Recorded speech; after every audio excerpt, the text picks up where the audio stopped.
Ahora sí, prepárense para un momento estelar. Nuestro keynote speaker ha llevado el talento boricua a las cumbres más altas de la ciencia. El doctor Kenneth Ramos es un médico científico reconocido internacionalmente por sus aportaciones en genómica, medicina de precisión y toxicología. Es miembro de la National Academy of Medicine, Lifetime Associate de la National Academy of Sciences y forma parte de la Texas Academy of Medicine, Engineering, Science and Technology. Actualmente dirige el Instituto de Biociencias y Tecnología de Texas A&M y preside la Junta de Directores del Consorcio de Investigación Clínica de Puerto Rico. Ha liderado importantes iniciativas científicas y clínicas enfocadas en los mecanismos genómicos de la enfermedad y la medicina personalizada. Su trabajo ha transformado nuestra comprensión del ADN y ha contribuido al desarrollo de biomarcadores para el manejo de enfermedades crónicas y cáncer. Con mucho orgullo boricua les presento al Dr. Kenneth Ramos y su conferencia magistral, The Future of Medicine in Puerto Rico, One Step Towards Precision Medicine and Individualized Care. Esta será ofrecida en inglés. Bienvenido, Dr. Ramos.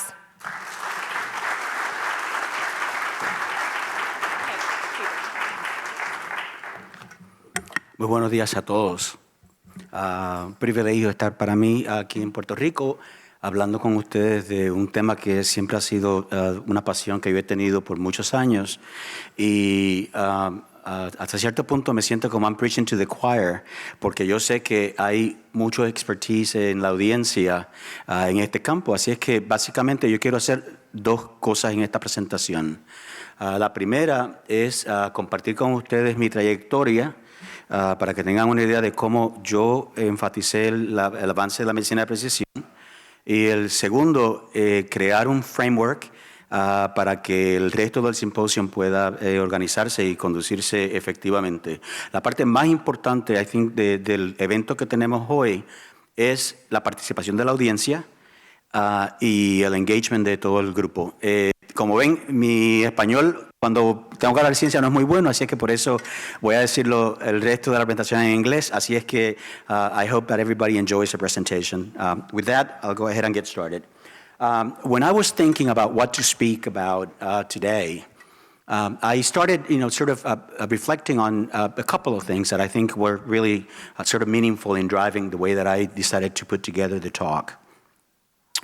The first thing is, as has been said by everybody that's presenting already, projecting into the future. How is it that we're going to think about delivering healthcare into the future? And of course, as you have heard, a lot of that really is going to be primarily a function of how effectively we take what we have learned over the past 50 years and put it to use in ways that improve quality of care, that enhance healthcare outcomes, and that actually enable society to continue to move forward. And I think that really captures exactly what precision medicine is all about. The second piece is all of you have heard about precision healthcare, precision medicine, and one of the challenges that we face in that space is that precision healthcare can mean many different things to different people. And anytime that you deal with instances where there's multiple definitions, you always run into trouble because it means something different to different, stakeholders. And so hopefully one of the things that will happen as we finish today's conversation and today's dialogue is that we all will leave this room having a more harmonized and equitable definition of what precision healthcare and precision medicine is all about. Now, those of you that know me know that I'm always thinking, 2 steps ahead in terms of what's coming next. And there's a piece to this presentation in particular that I'd like to highlight from the outset so that you guys take this as a, take-home message. And that is, when we think of health, we can no longer think just of biology, despite the fact that I'm a genomics guy that spent my entire career looking at genes. if you think of health, health has to be thought of and handled as an integrative, enterprise, right? You have to think of the holistic aspects of what makes health. And I think that the next phase of evolution of precision medicine is actually going to have to deal with that. So with that brief introduction, let me begin with disclosures. I know there's a CME, attached to this. You could read those in there. I'm a director, of the board for PRCCI, and so that has to be a disclaimer. And I do interact with a number of companies with whom I've either have received money from them or continue to collaborate with them on a number of issues related to the precision medicine space. 4 major objectives. The first one is to review quickly healthcare statistics and challenges, particularly in the context of Puerto Rico. Define precision medicine, as I already sort of alluded to. Talk about the impact of genetics and genomics in medical practice. And then essentially reflect on the future trends in healthcare. And a second take-home message, so please take note of this, because I think you'll be able to take, part of this message forward, is that I'd like to challenge us to begin to think of ways in which we can convert the way that we deliver healthcare today, which is essentially a sick care paradigm, into the real concept that actually has driven us into medicine and all healthcare professions, and that is a healthcare system. And so throughout the talk, think about how do we switch, how do we change our minds, how do we change our approaches to move from a sick care paradigm into a health care paradigm. And I think, as was alluded to by Marie-Julie, I think in her introduction, a lot of that really is going to rely heavily on aspects of public health and aspects of integrative medicine. And so there you have sort of what the trajectory of the way that we deal with healthcare today here in Puerto Rico and certainly everywhere else in the world. And that is, we only go to the healthcare system, we only reach out to the healthcare system when we're sick. When you're doing okay, when you're young, when you don't have any problems, you don't think of healthcare. And that's a problem, right? Because if you only approach a healthcare enterprise when you're sick, that may be either too late or there's going to be changes that you could not, reverse. And so that paradigm is the one that I think we need to start thinking about how we're going to change. And why do we have to do that?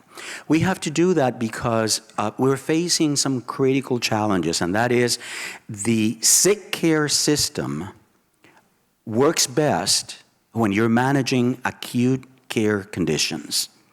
So if you think about, healthcare in the U.S. and you reflect on the fact that if you have a medical emergency, you certainly can get some of the best care possible in the world.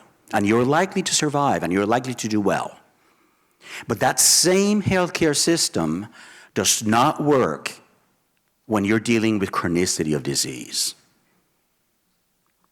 And chronicity of disease is the one that makes the strongest call for us to begin to think about how do we change that paradigm.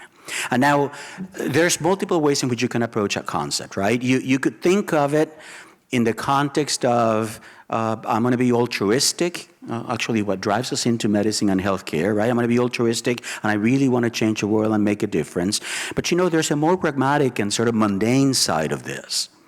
And that mundane side of this is that we can no longer afford the healthcare system that we have. So we have fancy technology out there. You could get the latest Cadillac MRI, but if you cannot pay for that MRI, if the health insurance that you have does not pay for that MRI, that's a benefit that you're not going to benefit from. And so cost, I think, is the ultimate reason why we need to think of alternatives. And I submit to you, and hopefully will convince you throughout the talk, that precision approaches to healthcare is going to be the way that we're going to be able to contain costs, improve quality of care, and engage society into the healthcare enterprise in a way that hopefully will become meaningful in years to come. And so I, of course, had to go, and dig some, statistics in Puerto Rico. And I went to 2 sources. I checked out the World Health Organization data, which is the one that I'm presenting to you here, and I checked out the Pan American Health Organization for some Puerto Rico-specific statistics. And so we'll begin with the World Healthcare WHO statistics. The point to be made from this slide is that chronicity of disease is where the action is. Right? Most of us survive acute events. What do you do when you're dealing with the majority of your cases being chronic disease ailments? And Puerto Rico, in that sense, is no exception. And there's some really interesting statistics that need to frame the conversation that we'll be having today. And that is that the population in the island is actually a decrease in population. That's probably no surprise, to many of you. People are, leaving, and they're leaving because of economic reasons. Normally, usually trying to find better opportunities elsewhere. But that has actually created a problem for the island. And that problem for the island is that the people who have remained here for three major reasons. One, because they love the island, right? Because they love our culture, because they love the way that, the quality of life that you have here. That's the reason, even though I live outside, I always come back, and my roots have always been connected to the island. But disappointingly, the other two reasons are not so good. The second reason is because you're too old, and you cannot afford to start a new life somewhere else. And so when you look at the remainder of the statistics, what you notice is that there continues to be an increase in the number of people past the age of 65. And those of us that approach that number know that when you get to that age, sickness will automatically, come your way. And so that means that chronicity of disease in the island is going to be a much more impactful element of healthcare delivery. And the last reason that people stay here is because you're too young to make decisions for yourself. And so when you combine those, dynamics, that calls for action in terms of how do we manage the challenges that are in front of us. And I don't like to leave you with a gloomy picture, because obviously I'm a glass half full kind of guy. I think the message that you have to take with you is that taking advantage of precision-based approaches is one way in which these challenges can be tackled. And hopefully we'll be able to cover some of those points. This Gaussian curve that you have in front of you is essentially a schematic representation of what the results of any clinical trial that you carry out in medicine looks like. It doesn't matter what area of specialty you're thinking of when you're thinking of that. And so Amaryllis probably can relate very well to that, because that's the kind of data that her team looks at on a regular basis. And that Gaussian curve is there to make two important points out of it. If you happen to be in the blue zone of that curve that you have there, bingo, you're in great shape, right? Because that means that randomized clinical trial that was done to answer X works perfectly for you. And you're going to get real benefit from that therapy or that intervention, whatever it is. But if you happen to fall into either side of the tails of that curve, now problems begin. Because what that means is that gold standard of evidence-based clinical care delivery does not work for you. And of course, the reasons why that standard of care may not work for you could be extremely different across the spectrum. But the point is that you're not going to benefit from it. So those are the examples of disenfranchised patients went to the doctor and didn't get what they were expecting to get.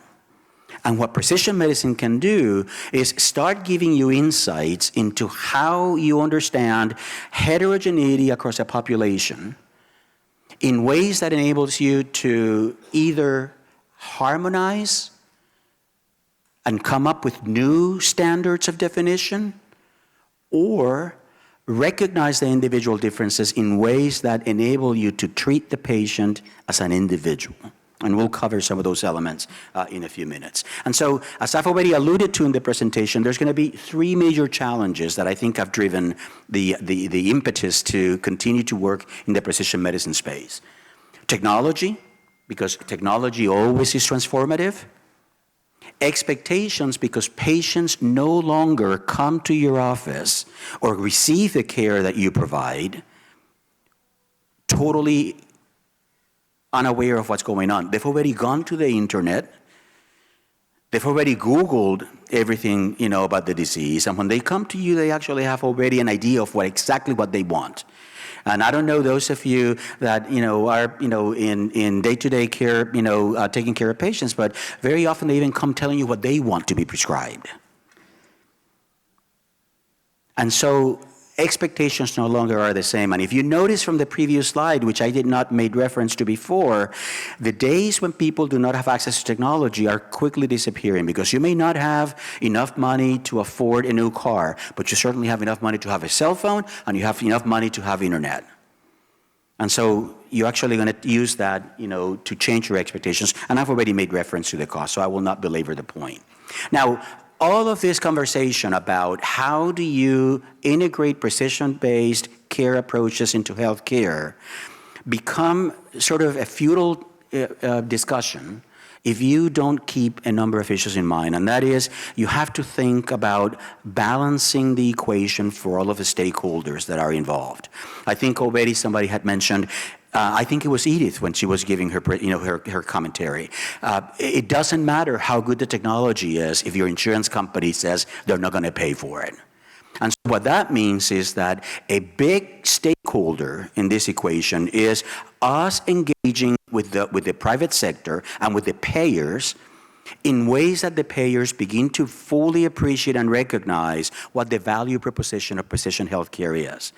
And those of you who have been in the healthcare system long enough know that, like medicine, insurance companies are very hard to change, right? Because they're risk avoiders. They're not going to engage in risk-taking.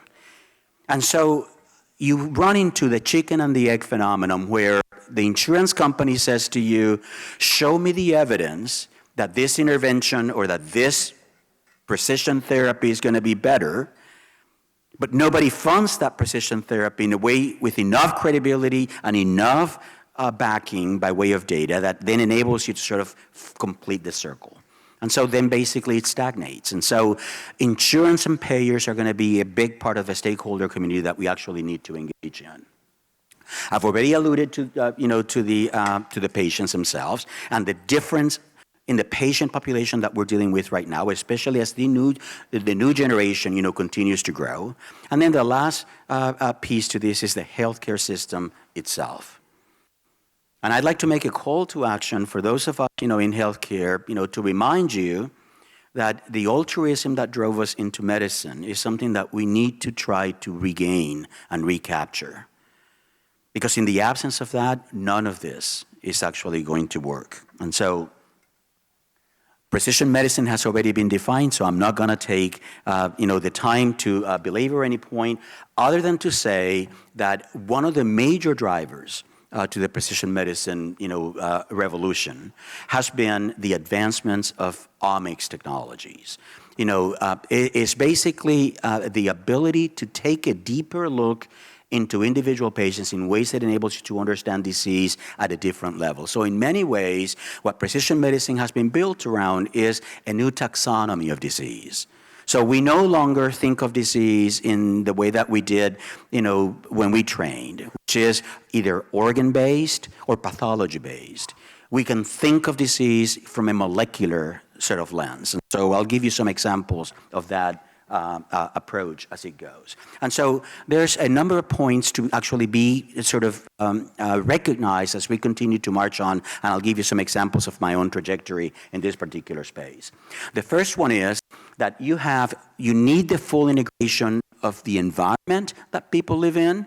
You need a full integration of the lifestyle choices that people make, and that your understanding of both environment and lifestyle can be guided, informed, and adjudicated, if you would, on the basis of what the biological framework that those changes are taking place. And as you could see from the diagram that I have on the slide, that has to be fully integrated. And guess what?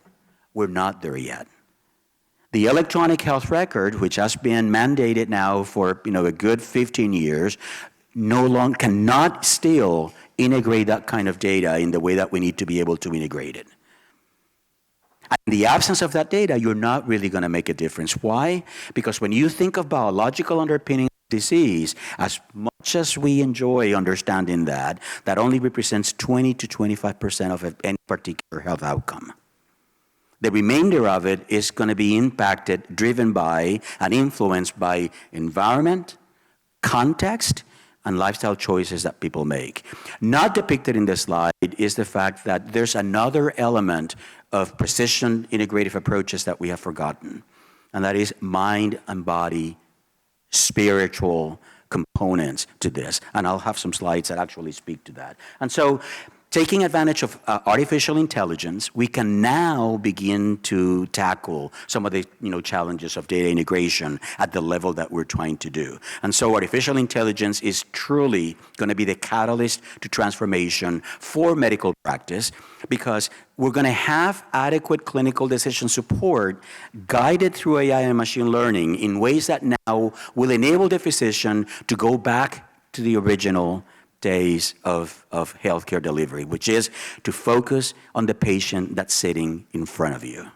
And so we'll see how that goes. Now, in Puerto Rico, that takes a huge dimension.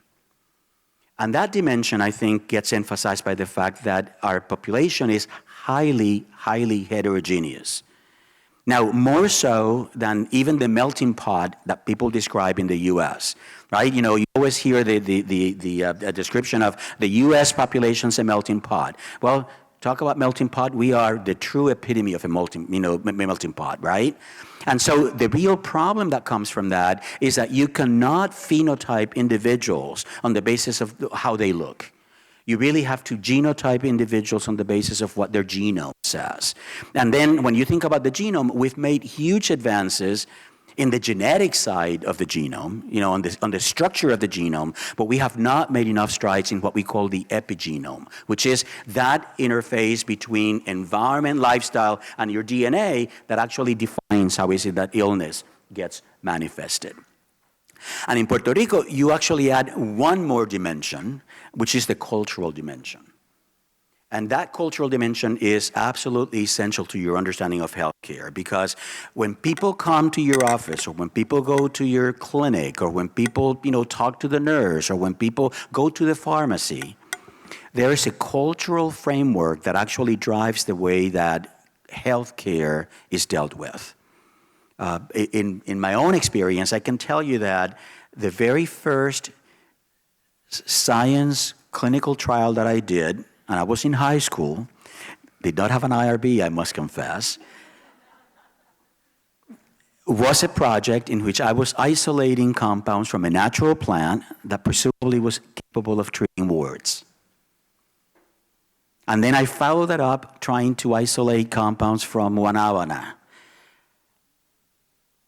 And the message there for you is that our understanding of folklore, our understanding of cultural-driven healthcare decisions is highly impactful for the Puerto Rican culture. And that you have to embrace that into healthcare delivery in ways that actually maximizes gains and minimizes losses. And we are far from being able to do that. So one of the areas that I think in Puerto Rico we could really do a lot for is trying to understand, capture that folkloric medicine, plantas naturales, remedios, and then find how those things interface with conventional medicine in ways that hopefully can make a difference for the patients that we're trying to serve. And so I'm going to very quickly take you through my own journey in terms of how I have approached, a precision medicine space.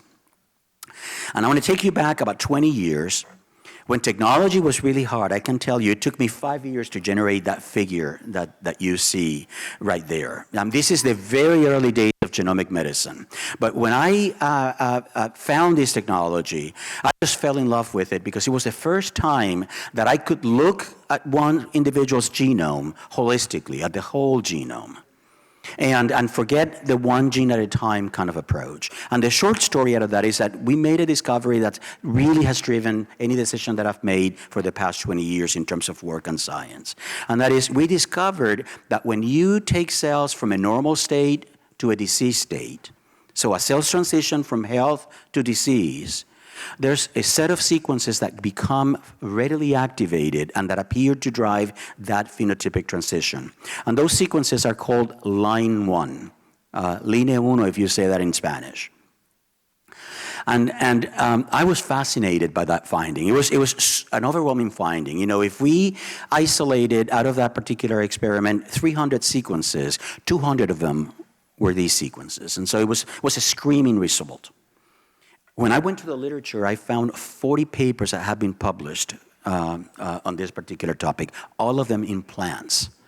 Now, mind you, the woman that discovered this in plants won the Nobel Prize for it. So that was not too shabby. And so we decided, well, maybe there is something to be found in here.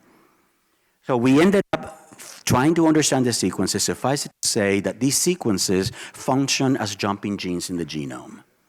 And so we used to think that the genome was static. The woman won the Nobel Prize when she showed that actually the genome is not static and that it evolves. And what I showed in my studies was that when cells transition from health to disease, these sequences go haywire. They start moving around. And of course, you guys can hear, the rest of the story, right? The rest of the story is that if you want to understand how cells transition from health to disease, you have to understand how these sequences work. And so I have spent my entire career for the past 20 years trying to figure out how these sequences work.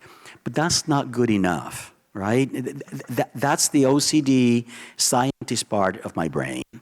But when you think of patients and healthcare, this is not good enough, right? Understanding that those sequences jump and that they drive the transition of cells from health to disease is quite not good enough. And so I began to think about, okay, what can we do with this information?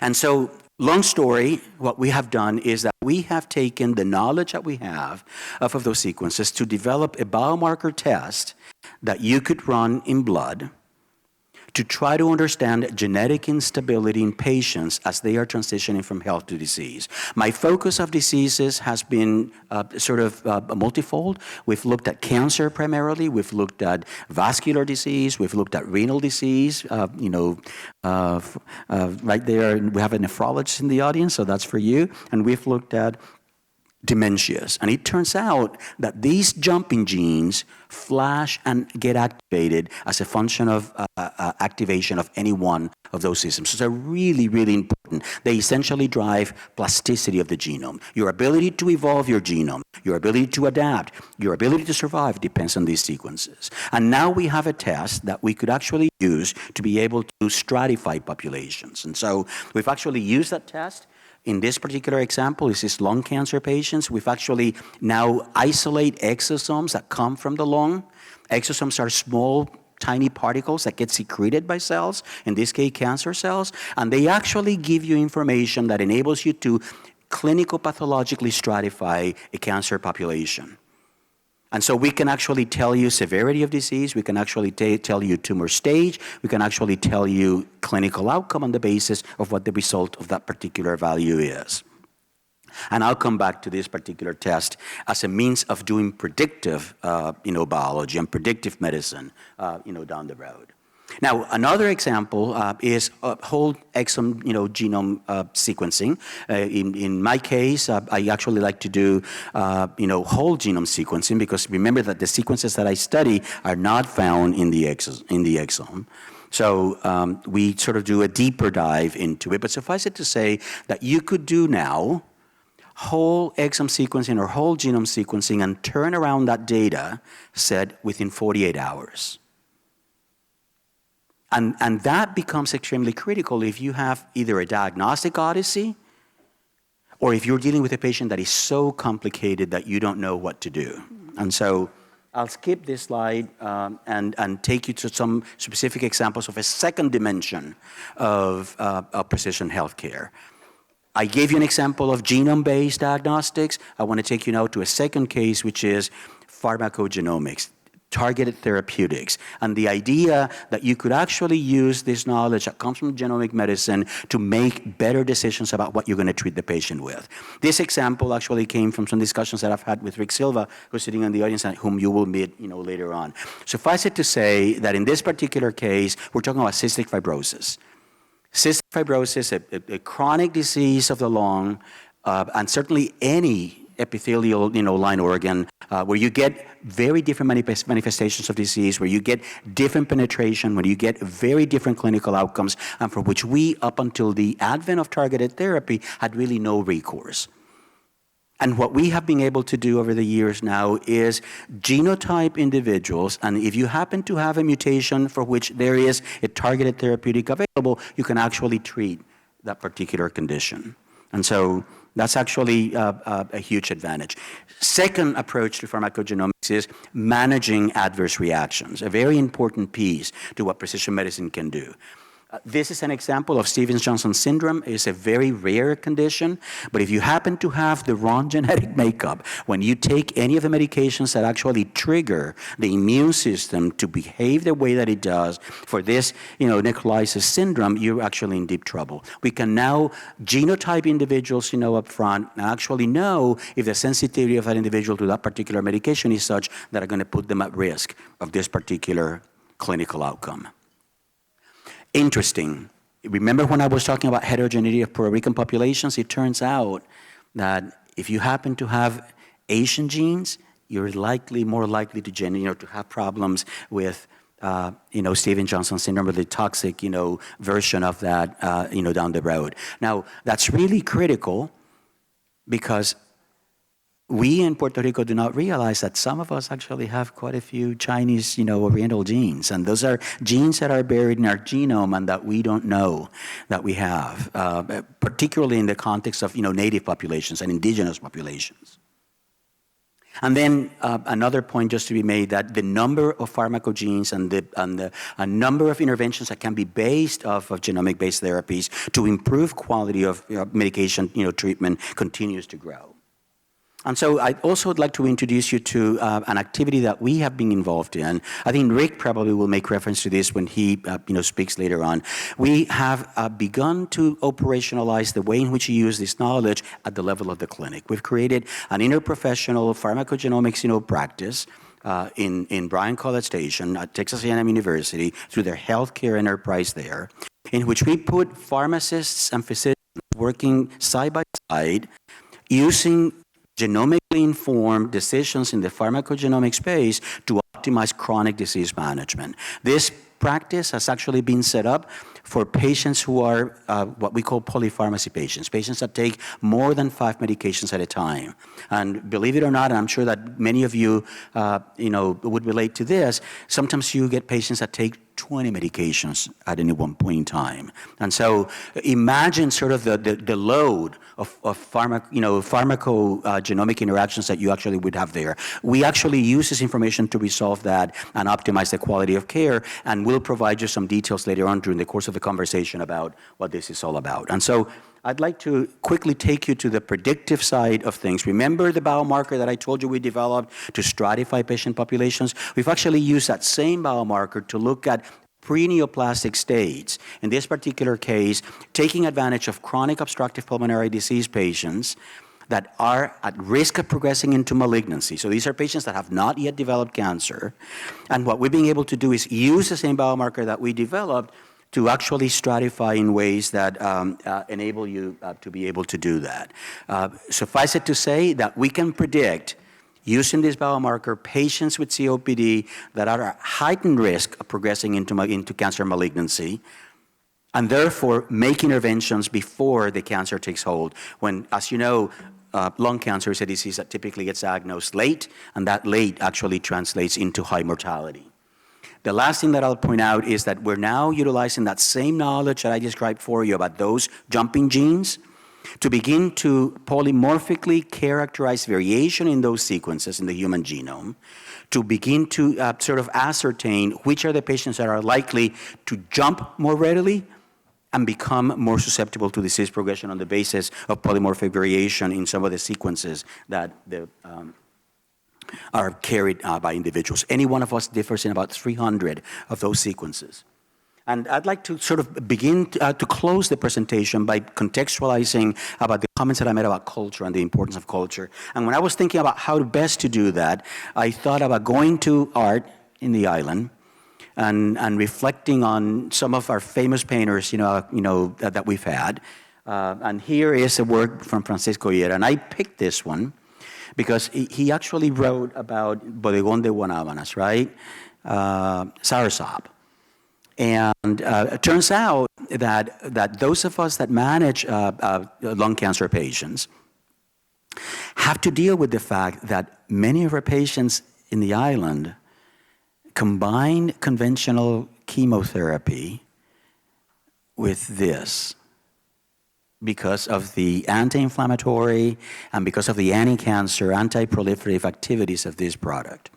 But what we don't know is how the interaction between conventional chemo and guanábana can actually change clinical outcome, can actually modify effectiveness of therapy, can actually either make it better or make it worse. And so take that, I think, message to heart.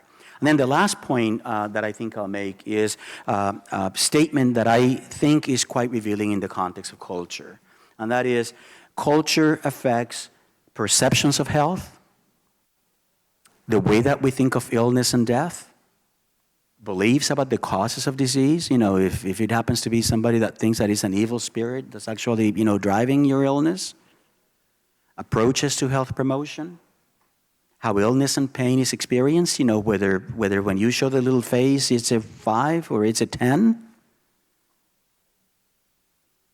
When and how patients seek help, and how they respond to the recommendations that we provide. And so for us here, where culture is so deeply rooted into the way that people react to healthcare, this is going to be extremely critical. And at the end of the day, it's going to be a balancing act, right? It's going to be balancing the good, balancing the bad, and making the best of whatever you have to deal with. And so my last slide challenges you to embrace precision-based approaches, switch from a sick care paradigm to a healthcare paradigm.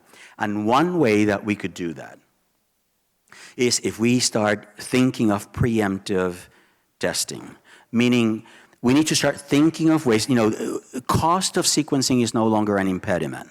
That's actually now somewhat affordable, and it will continue to be so. And so we have to start thinking of a healthcare system where we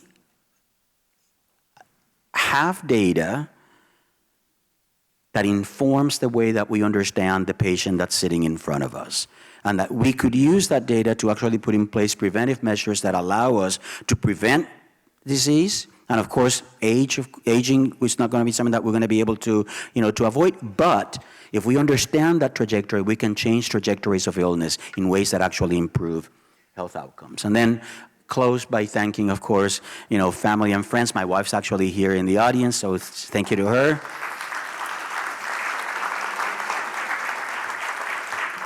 Collaborators, actually, I have Rick Silva and Julie Marr, sitting there in the audience, and many of you with whom I've collaborated with in the past, and of course, money, because without financial resources, you could not do any better. I do want to say one last thing. I think the vision and the leadership that Lucy brings to Puerto Rico, to the trust, is something that is to be commendable, and to be admired and valued. And I'd like to also express my appreciation to the Doris Duke Foundation for making this presentation possible. Thank you. Gracias, Dr. Ramos. Qué forma tan poderosa de comenzar esta jornada, que sin duda nos pone en sintonía para todo lo que viene a continuación.